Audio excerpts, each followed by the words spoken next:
జగన్మోహన్ రెడ్డి గారు పేద పిల్లలకి ప్రతిష్టాత్మకంగా ప్రభుత్వ పాఠశాలలు ఇంగ్లీష్ మీడియం పెట్టారు కదా.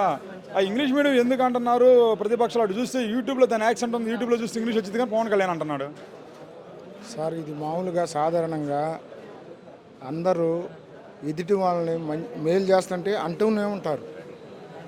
అలాంటిటప్పుడు మనం ప్రత్యక్షంగా బడిలోకి వెళ్ళి పసిబిడ్డలను అడుగుతుంటే వాళ్ళు ఎంతో సంతోషంగా చెబుతున్నారు. అదే మనకి సాక్ష్యం, పసిబిడ్డలే మనకి సాక్ష్యం విద్యాపరంగా.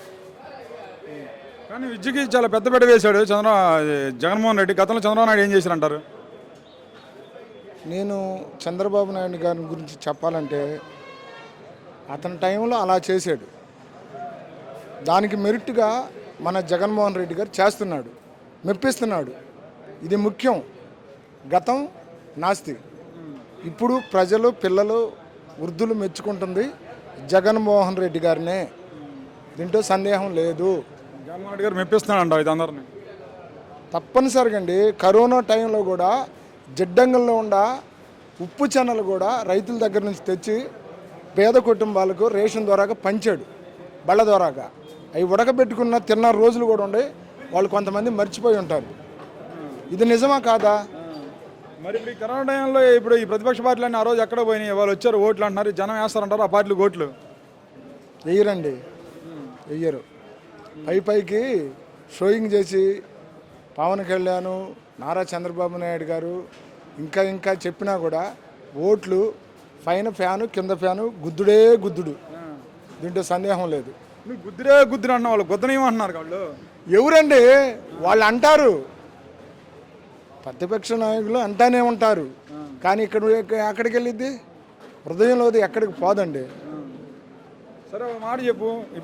ఇప్పుడు జగన్ రాష్ట్ర ముఖ్యమంత్రి హోదాలో ఉన్నాడు. మరి అతను పట్టుకొని మరి పవన్ కళ్యాణ్ జగన్ నాలుగో పెళ్ళమని మాట్లాడుతున్నాడు. అయ్యి నేను చెప్పాలంటే ఒక్క మాటతోటి పవన్ కళ్యాణ్ గారికి బుద్ధి వచ్చింది, కానీ చెప్పకూడదు.